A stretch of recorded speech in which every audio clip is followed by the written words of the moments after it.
And then I don't know if there are any ecologists in the room, but clearly this photographer had no idea, well hopefully, that that was pampas in the foreground. I think he was thinking more about aesthetic effect and vertical elements in relation to sky tower and various things. But I mean, this slide I think does capture that, again, that relationship of the city to the coast and to the harbour, but also Tamaki Drive. There are lots of things in Auckland as a landscape architect who's frequently trying to gain resource consent for things that have become iconic to us that we would never now, I think, achieve resource consent for. And I think Tamaki Drive has to be in that camp. I think if you were suggesting that you were going to build a road around 12 kilometres or whatever it is of our coastline, it's not quite that long actually, I think it's 6 or so, around St Heliers, that it would be unlikely that you'd be successful achieving resource consent. And yet Tamaki Drive now is, for Aucklanders, a really important part of our landscape. It's a way in which we see the eastern bays and experience that relationship between the urban area and the city. And it has its own management plan and protection in itself. So it's become its own little icon, if you like, in terms of the infrastructure of Auckland, and is really sort of an important part of the way we see that coastal interface. So I think that little collection of how do we see ourselves and how do we promote ourselves in the postcards that we send away does really capture some of the messages around the relationship between the natural landscape and the cultural layers over the top of that. Now just coming to talk about some of the tools that I mentioned that the city has been really looking at and developing over the last probably 2 years or so. These relate to the heritage theme work and the heritage policy framework. And I've been lucky as a landscape architect with an interest in heritage to really have an involvement with Nicola and her team at the city to be involved in these projects that really start to or continue to advance the way that we understand heritage within our urban areas and how we can value and advance or advocate for that heritage. So firstly, just looking at the heritage-themed mapping work that has been undertaken. There are 9 areas of heritage theme that have been advanced and mapped. I won't read through them with you, but there are 3 that relate much more to the natural landscape and the natural environment, both the underlying geomorphology and the water relationships, but also the ecology of the isthmus. There are 3 maps that relate more to the Maori cultural landscape, the resources and the values in relation to that landscape, and then 3 that relate much more to the European settlement area. And I want to talk to you, just use the 3 European settlement maps to really sort of explain why I think these are a great tool and how they can be used by heritage professionals and hopefully a wider group within the community as well to sort of understand our heritage landscape.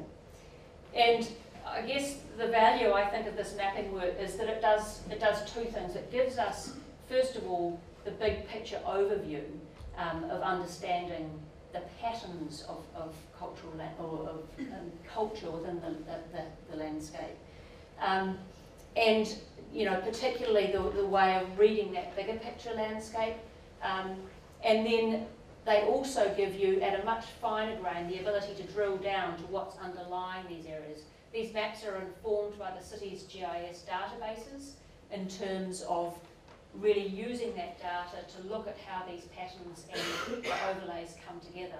So whilst this is a static map, sitting in behind this is a whole active GIS database, something that can continue to be improved and developed over time, something that can be widened across from the isthmus area right across, trustfully, the amalgamated Auckland, to really give us this ability to sort of see that bigger picture evolution of the heritage landscape. So this map is really, in broad terms, showing you kind of 3 main things. One is you can see the sort of the banding of colours in the background of the drawing or of the map.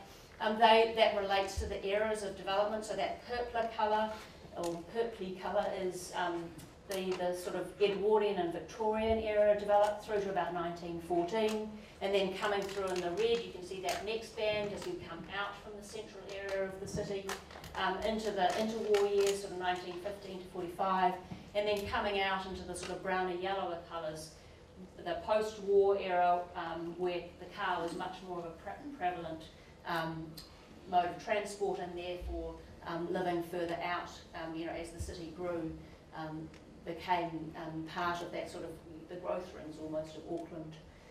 This map also looks to identify the fensible settlements, which were important in terms of where parts of Auckland grew as well, and some of the sort of primary infrastructure that caused growth.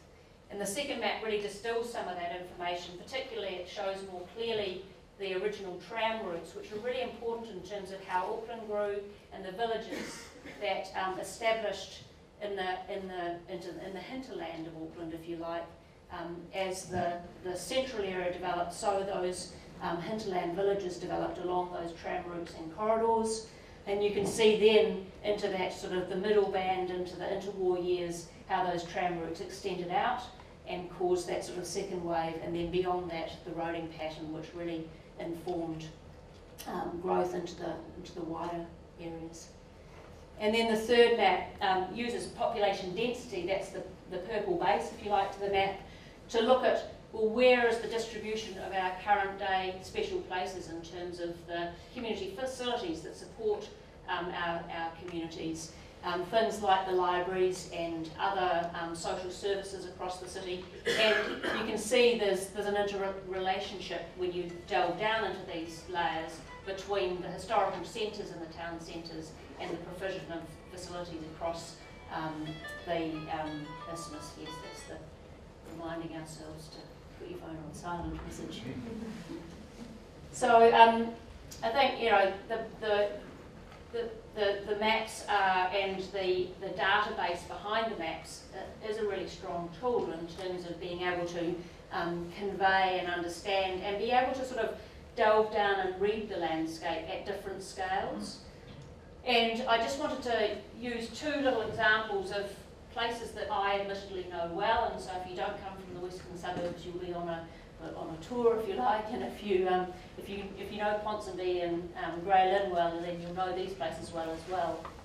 But to just use these two little areas to sort of start to show how you can read the landscape and the heritage layers within that landscape, and we can appreciate as communities how those things can be retained and inform the way we change, revitalise and grow over time. And so this is pretty obviously 3 lamps, Ponsonby. The lamps unfortunately no longer exist in that location. And actually when I saw this slide, and I don't know if any of you came to the last Mayoral Conversation with Phil Jones, but he was talking about shared space and the way we use streets. And I thought this would have been a great Phil Jones shared space slide, because before cars actually have the dominance that they do now, we did used to share the space of the public domain of the street. As this illustration shows, these guys are quite happy standing in the middle of the road chatting while things go around them. You wouldn't do that today at that corner, probably, standing on Ponsonby Terrace. But yeah, the first horse-drawn tram in Auckland in 1884 went from Queen Street up to Ponsonby and along Jervois Road. The electric trams, 1902, were the first electric trams. The overhead wires suggest this is an electric tram area. It's about 1912, this photograph, just showing that view of Ponsonby 3 lamps with the tram. And then this view is then looking up Jervois Road from that same corner, just showing the scale of the Jervois Road streetscape in relation to that central tram route.